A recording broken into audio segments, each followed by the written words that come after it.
Assalamualaikum warahmatullahi wabarakatuh. Waalaikumsalam warahmatullahi wabarakatuh. Cantiknya maksimal, cantiknya luar biasa. Aduh, nggih. Oke, anak-anak sekalian, siswa-siswa yang ganteng-ganteng yang Pak Guru banggakan, dan siswi-siswi yang Pak Guru cintai semuanya, ya. Pada kesempatan hari ini adalah hari pertama kalian masuk kelas 7, ya. Setelah kemarin mengikuti kegiatan MPLM, ya, Matsama. Sekarang kalian hari pertama masuk kelas 7, mapel Quran hadis. Kebetulan saya takziah di sini sebagai pengampu mapel Al-Quran hadis, ya. Adapun untuk materinya nanti saya sampaikan lewat tayangan video. Sebelumnya, ya, kita berdoa dulu supaya mendapat keberkahan dalam kegiatan pembelajaran ini. Saya minta kepada perwakilan kelas, silakan untuk Mas Pujianto memimpin doa teman-temannya. Saya silakan, Mas. Ya, singkat saja, mari kita buka dengan bacaan basmalah bersama. Bismillahirrahmanirrahim. Terima kasih Mas Puji. Ya, selanjutnya saya absen dulu, ya. Absen dulu, barangkali ada yang belum datang, belum hadir, ya. Saya absen dulu. Pak Mas Muhammad, ada enggak? Mas Ke belakang, Pak. Hadir, Pak. Hadir. Mbak Hani, ada? Ada, Pak. Oh ya, terima kasih. Semuanya hadir, nggih. Anak-anak sekalian, adapun yang akan kita capai pada hari ini, materinya adalah tentang, tadi jelas tentang Al-Quran sebagai pedoman hidupku, ya. Ini kita akan nanti, puncaknya nanti pada pertemuan hari ini, kalian akan mendapatkan ilmu atau materi tentang Al-Quran dan hadis. Mulai dari pengertian, mulai dari fungsi, ya, cara menganalisa, dan sampai nanti mempresentasikan. Jadi, Pak Guru mengharapkan sekali keaktifan kalian, karena ini adalah model pembelajaran active learning. Sekali lagi, active learning, ya, pembelajaran yang kalian harus aktif. Jadi untuk kurikulum 2013 ini, Pak Guru tidak boleh mengajar dengan model ceramah. Mbok dibukani teng Mas Menteri Nadine Makarim, mau selentik nang Pak Jokowi, nggak boleh, nggih. Jadi seperti itu. Jadi nanti saya akan Pak Guru tayangkan materi-materinya, kalian amati betul apa saja konsep yang ada di situ, mulai pengertian, mulai fungsi, dan seterusnya. Ya, setelah tayangan Pak Guru hentikan, saya minta kalian menanyakan, harus aktif, ya, menanyakan apa yang perlu ditanyakan dalam konsep yang ada di tayangan PowerPoint nanti. Oke, siap nggih anak-anakku sekalian, nggih? Nggih, Pak. Sekarang saya tayangkan lagi materinya. Silakan kalian simak dengan cermat dan kira-kira apa saja konsep yang harus kalian tanyakan nanti. Karena setelah itu akan Pak Guru tanyakan. Akan Pak Guru kasih kesempatan kalian untuk menanyakan. Ya, silakan dilihat. Saya kasih waktu 15 menit. Materi ada di sini. Konsepnya silakan diperhatikan.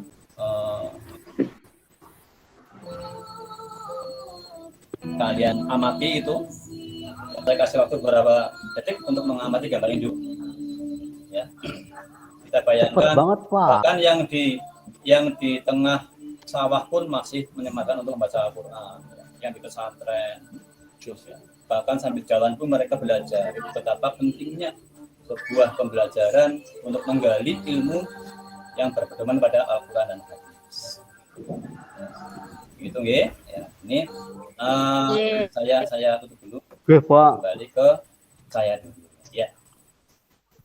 Anak-anak sekalian, adapun yang akan kita capai pada hari ini, materinya adalah tentang, tadi jelas tentang Al-Quran sebagai pedoman hidupku, ya. Ini kita akan nanti, puncaknya nanti pada pertemuan hari ini, kalian akan mendapatkan ilmu atau materi tentang Al-Quran dan hadis, mulai dari pengertian, mulai dari fungsi, ya, cara menganalisa, dan sampai nanti mempresentasikan. Jadi Pak Guru mengharapkan sekali keaktifan kalian, karena ini adalah model pembelajaran active learning. Sekali lagi, active learning, ya, pembelajaran yang kalian harus aktif. Jadi untuk kurikulum 2013 ini Pak Guru tidak boleh mengajar dengan model ceramah. Mbok dibuka ini teng Mas Menteri Nadiem Makarim mau selentik mengenang Pak Jokowi, nggak boleh nih. Jadi seperti itu. Jadi nanti akan Pak Guru tayangkan materi-materinya, kalian amati betul apa saja konsep yang ada di situ, mulai pengertian, mulai fungsi dan seterusnya. Ya, setelah tayangan Pak Guru hentikan, saya minta kalian menanyakan, harus aktif ya, menanyakan apa yang perlu ditanyakan dalam konsep yang ada di tayangan PowerPoint nanti. Oke, siap nggih anak-anakku sekalian nggih? Nggih, Pak. Sekarang saya tayangkan lagi materinya, silakan kalian simak dengan cermat dan kira-kira apa saja konsep yang harus kalian tanyakan nanti. Karena setelah itu akan Pak Guru tanyakan, akan Pak Guru kasih kesempatan kalian untuk menanyakan. Ya, silakan dilihat. Saya kasih waktu 15 menit. Materi ada di sini. Konsepnya silakan diperhatikan. Iya, waktu habis anak-anak sekalian. Paham ya? Tadi kalian sudah mengamati materi yang selama 15 menit tadi sudah kalian mengamati materi itu. Sekarang Pak Guru minta, ya, tadi sudah sepakat kan? Pak Guru minta kalian anak-anak sekalian yang cantik, yang ganteng untuk menanya. Nah, silakan. Apa kira-kira konsep yang kalian temukan dalam materi tadi? Ya, bisa pengertian, bisa fungsi dan sebagainya. Silakan. Monggo yang menanya silakan. Nanya, Pak. Oh, monggo Mas Ulin. Monggo nanya apa, Mas? Saya tadi mengamati yang dibaca, Pak. Jadi saya tidak mengamati yang membacanya siapa, saya nggak mengamati itu. Yang saya tanyakan, tadi yang dibaca itu Al-Quran, Pak. Ini saya ingin tahu Al-Quran menurut bahasa itu apa ya, Pak? Oh, nggih. Makasih. Yang lain kalian aja, ya. Yang lain saya tulis dulu ya. Mas Ulin satu dulu. Mas Ulin nanya tentang yang lain. Pak Mas Oke, saya Pak. Oke, silakan. Ini Pak. Pak Guru nyatin kelas ya. Karena nanti yang tanya saya nilai, Mas ya. Saya nilai ini masalah. Ya. Silakan. Saya itu kan dari kecil sampai masuk MTS, Pak. Iya. Saya itu kan disuruh Bapak Ibu untuk ngaji Quran. Yang keras Mas. Saya disuruh untuk ngaji Quran, Pak. Iya, Mas. Terus? Nah, saya itu nggak tahu fungsi Al-Quran itu apa, kok disuruh baca oleh orang tua. Gitu. Masya Allah. Ini pertanyaan yang sangat bagus ya. Betul. Al-Quran, Pak ya. Iya. Ya, terima kasih. Terima kasih Mas Fakih. Saya tulis ini luar biasa ya. Jadi Mas Fakih itu selama ini disuruh baca oleh ayahnya, tapi ya sebenarnya batin. Jadi fungsinya apa? Gitu nggak Mas G? Oh iya, bagus. Yang lain silahkan. Yang lain silahkan. Ada nggak yang tanya? Oke, kalau nggak ada, ya terima kasih. Ini saya catat ya anak-anak yang tanya. Yang lain saya minta untuk aktif selanjutnya. Oke, terima kasih Mas Ulin dan Mas Fakih. Selanjutnya, nah itu tadi beberapa pertanyaan ya, beberapa respon dari teman-teman kalian, dari kalian semuanya. Mungkin ini mewakili teman kalian ya, bahwasanya apa yang telah kalian lihat tadi itu memang betul-betul memberikan inspirasi buat kalian semuanya. Sampai-sampai tadi Mas Fakih menanyakan, saya kok sering diperintah ngaji, itu jadi fungsinya apa sebenarnya? Yang sangat bagus sekali pertanyaan. Oke. Selanjutnya, nanti apa yang ditanyakan oleh teman kalian ini yang menjadi konsep materi hari ini nanti akan menjadi bahan diskusi kalian. Siap ya anak-anak ya? Halo? Ya, siap? Siap, Pak. Ya, akan menjadi bahan Siapa? Diskusi kalian. Saya izin ke belakang sebentar, Pak. Sebagai fasilitator, guru di sini bukan penceramah tapi sebagai fasilitator. Kalian harus aktif ya. Nanti harus Pak Guru bentuk kelompok ya sampai 5 kelompok atau 6. Nanti kalian silakan diskusi ya. Diskusikan tentang materi yang telah kalian lihat, termasuk apa yang ditanyakan oleh Mas Fakih dan Mas Budi ya. Oke, ya, gitu. Saya langsung saja untuk menyingkat waktu, saya bagi diskusinya ya. Silakan diskusinya. Untuk ketua kelompoknya langsung. Ya, untuk kelompok 1 nanti Mas Agus ya dipersiapkan anak buahnya. Terus kelompok 2 Mas Muhaimin, kelompok 3 Mas Ali, kelompok 4 Mbak Iva dan kelompok 5 Mbak Umu. Silakan dipersiapkan, siap nggih? Kelompok 1 siapa? Saya kasih waktu untuk berdiskusi. Silahkan 15 menit dari sekarang. Oke, monggo. Oke. Kelompok 1 udah siap, Pak. Presentasi, Pak. Bentar, saya tak minum dulu. Bentar.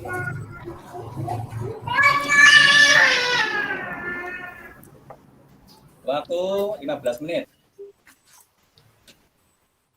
Saya izin ke belakang dulu, Pak. Ya katanya siap tadi, gimana? Lah Pak Guru ngeteh kok. Oh, besar ya. Ya udah. Oke, waktunya sudah cukup nih untuk berdiskusi. Silahkan masing-masing kelompok, tidak harus urut anak-anakku kalian, tidak harus urut. Boleh diajak yang siap mana angkat jari, angkat tangan. Kelompok 1 siap. Sebentar Mas Eva, saya tulis dulu. Kelompok 1 siap. Monggo dimulai. Pengertian Al-Qur'an adalah secara secara bahasa. Secara bahasa artinya bacaan, Pak.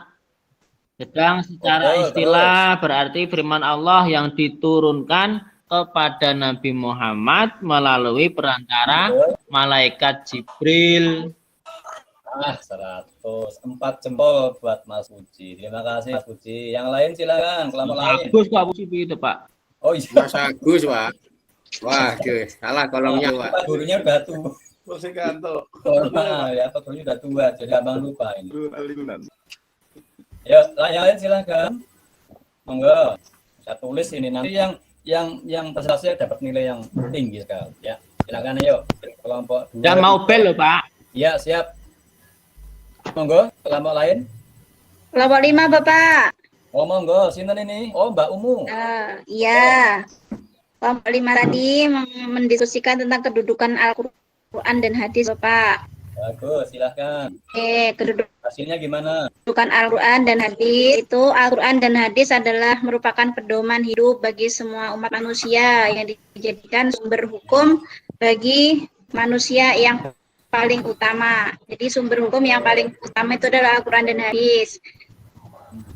Kemudian Al-Qur'an menduduki urutan yang pertama sebagai sumber hukum. Kemudian hadis menduduki urutan yang kedua sebagai sumber hukum. Ini ya bagus, lancar, keren, suaranya merdu ya, Masya Allah. Ini namanya ini kan dia kan memang juara kiro Mas ya, juara kiro tingkat kecamatan ini kemarin baru 2023 ya. Oke, yang lain silakan, masih ada waktu, Pak Guru tunggu sampai kalian aktif semuanya. Silakan. Kelompok 4, Pak. Oh monggo, sinten iki? Oh Mbak Nur Istifamah. Silakan, Istifamah. Silakan. Fungsi hadis, Pak. Fungsi hadis itu ada 4. Yang pertama sebagai penguat hukum yang sudah ada, contohnya perintah takwa. Kemudian yang kedua, fungsinya memperinci ayat Al-Quran yang bersifat mujmal, contohnya perintah sholat. Yang ketiga, membatasi keumuman ayat Al-Quran, misalnya kewajiban sholat Jumat. Yang keempat, menetapkan hukum yang belum ada di Al-Quran, misalnya keharaman binatang buas bertaring dan berkuku tajam. Itu Pak, betul nggak Pak? Masya Allah. Tepuk tangan semuanya untuk kalian. Yuk. Cukup ya. Nah, untuk selanjutnya saya minta ada yang mempresentasikan 1 atau 2 orang lagi, ya, tentang bagaimana cara perilaku hidup sesuai hadis dan bagaimana cara menganalisa fungsinya. Silahkan angkat jari. Saya Pak. Ini yang tinggi sekali ini. Silakan. Mbak Nurul silakan. Monggo.